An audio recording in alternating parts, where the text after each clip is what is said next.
This is Fedja, Bloodstock Festival 2011 for CRAVEMETALTV. I'm here with HAMMERFALL. How we doing, man? I'm pretty good, or very good. I'm drinking Baileys out of a cup. I know. And are you feeling slightly drunk or just getting there? No, I'm slightly drunk already. Good. We played really early today, so I had about 75 centiliters of a bottle of Baileys today already. What, before the show? No, I never drink before the show. I was going to say. No, that's another thing. We don't drink before the show because it's too important. I mean, people pay, and we want to be able to do the best that we can. And I know for myself, and it's the same for everybody, whether they want to admit it or not. People play better without alcohol. It's just that. Oh, of course, it's a proven fact. Yeah, it is. So we don't drink anything before the shows anymore. I went out earlier and watched you guys. It sounded great from the front. How did you feel it went? I felt it went really well, but I felt that because we haven't played for 2 weeks, I was a bit rusty. Rusty. Yeah, a little bit of ring rust there. But it was mostly in the way I felt, because when you play the same songs, you usually go to the same spots. You just gravitate towards the same places on the stage sometimes. And I think everybody was all over today. Nobody really knew what the hell they were doing. So there was no practice of any kind for 2 weeks? No. That's good, man. To us, it sounded great. So. Yeah, that's the main point. Right. But you know exactly how things work, so yeah, you'd pick up on things. Yeah, I made a couple of mistakes I normally don't do, which makes me really annoyed. But with the alcohol, it sort of dulls that sort of thing. It makes it easier to forget. As long as you had a good time, fans had a good time, that's what it's all about. Atmosphere was great. I fucking loved it today. Too right, man. Now, you released Affected in May.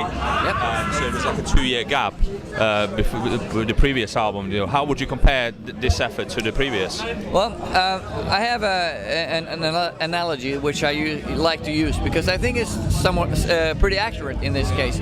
I'm a huge Judas Priest fan since I was, really young. It's one of the first bands I ever discovered. Saw those guys a few weeks ago. Amazing. Yeah, I went to Barcelona to see them because we played on many festivals with them, but never on the same day. So I always managed to miss them. And I looked at the schedule and said, "Fuck, I'm not going to see them anymore. What's it? I've been a fan since I was a young kid, and I can't miss the farewell tour. It's impossible." So I went to Barcelona just for a show to see them. And how was it? It's fucking fantastic. What do you expect? Amazing. It was really good. It was also fun and cool to see them in a totally different, because this was not a stadium, but a big arena show. It's probably 15,000 people there. And I've seen Judas Priest in an environment like this in Sweden before when I was younger, but not outside of Sweden. I think people behave very differently from what you're used to in a different country, and I thought it was brilliant. It was not to be missed, and you didn't, so that's good.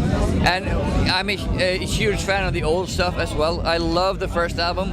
I remember when I started learning to play guitar, I had one of those tabulator things, Tab box. Yeah, exactly. And I was on vacation in France, I think, with my mother. I was like 14 or 15. And I had this, I didn't have a guitar, but I had this, like the mat that you roll out and lie on the beach. Oh, right. Yeah, one of those really thin ones. Yeah. I had that one, and I was looking at the tabs, and I was thinking what I was playing in my head, because I'm playing the song. That's one way to look at it, yeah. and that was from the first 2 albums only. Would you say that Priest in itself has influenced you to be who you are today? Priest, Dee Snider, and I would say Accept. Then probably those are probably amazing. Yeah, it's just like those.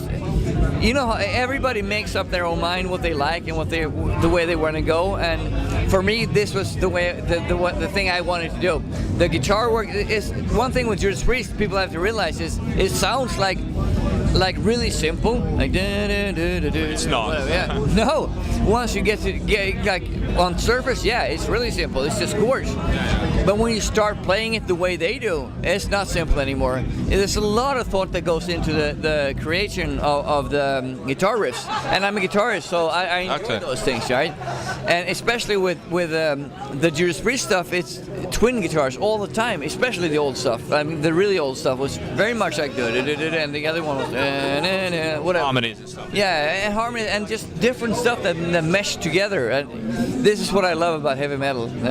So it's good that you see them on a farewell tour. You know, imagine missing that. But No. you know, and I know later in the year you've got European Outbreak. Yep. You've taken part in that, and then you're supporting here in the UK, Saxon on Absolutely. the December tour. That's going to be a good thing to look forward to. Yeah, well, we're gonna do a full tour all over Europe except for the UK before that. So With the Outbreak.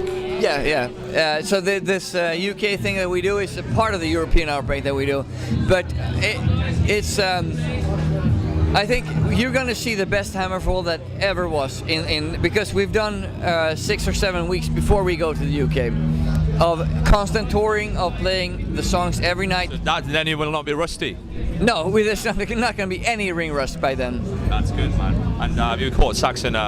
Was recent 6 months ago here in the UK. Amazing. So seeing you guys with them, it's going to be awesome. So some killer shows. Brilliant. It's one of Joachim's favorite bands since he was a kid. So, and I also when I went to Judas Priest in Barcelona, Saxon and Motorhead were opening for Judas Priest. So, Wow. actually, to be honest, this is one of the better shows that I've ever seen in my whole life. Like from start to finish. I don't know what happened, but Saxon sounded amazing for a support board opener band because there was only those three. For the first band in a place like that, it was incredible. Motorhead was fantastic, and Judas Priest was incredible. You're looking forward to Motorhead tonight? Very much. Now, The closeout. to be honest, I'm not like a die-hard Motorhead fan. I had a couple albums in the 80s which I really like, but I sort of lost track of them somewhere because they weren't Judas Priest for me, you know. But back in Barcelona, I think that actually I would rank Motorhead, the Motorhead show even above the Judas Priest one. Serious? Well, just not from a fan point of view, of course. You know that would be wrong. You know, Judas Priest is always going to be the best. Sorry. That's okay. But from I try to see an objective view of the whole thing. Then I think actually that Motorhead did a better job of everything, and I don't know why that is.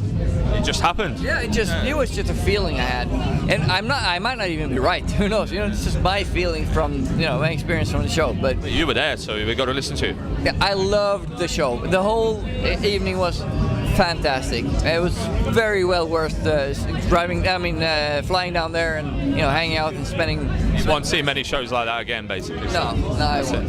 Now, your new album is still early days, but what have you guys got planned regarding future? Maybe next year or? No, like we haven't really started the real tour yet. So Early days on promoting a new record, yeah? after that, we have 3 more. After today, we have 3 more festivals, and after those, there's going to be the European Outbreak. And I mean, normally when we release an album, the European tour is the main focus, right? Last time we released the album on February 20th or so, and then we started the tour 6 days later, right? Now we released the album on May 20th, and we start the tour 6 months later, probably. So there's a huge difference and now we know some of the songs. We have a feel for it. I think it's going to be even better now. It gets, live music gets better with time as well. Yeah, of course. Sure. I mean, a song is just like a band. It's a little bit organic. It's sort of, it fits in. Grow with it. Yeah, you grow with it, and the song grows with you. So you know how to do, what to do, and what not to do, basically, I guess. So after that, I don't look beyond that really right now. But next year is going to be some. We're going to do the 70,000 tons of metal thing. Yeah, I mean, this is the most brilliant idea in metal. I would love to have gone to the one last year, man, but it's like too late. Yeah, It's amazing. but how can it be bad? You're on a Unless you get seasickness. Man, you're not a Viking if you get seasick. Well, that's true. Yeah. No, I just take a tablet. Yeah, you have those now. Yeah. But 4 days of heavy metal music, or metal music rather, I would say, on a Caribbean cruise. There's nothing wrong. You can never point out anything wrong with that. Oh, it's amazing. I think Therion guys are confirmed for this as well. Yeah, and Possessed, I believe. Yeah, see, it's still early days, but you know, it'll be amazing, man. You never know, we might see you there. It'll be fun as hell. And maybe we'll do another US tour after that. It's being talked about right now, so we'll see what happens. Excellent. Thank you very much for your time, and no problem. next time we see you will probably be in December with Saxon. All right. And we'll catch up, yeah? Yeah, absolutely. Pleasure. Nice meeting you. Thank you very Take much. care, man. Thank you very much.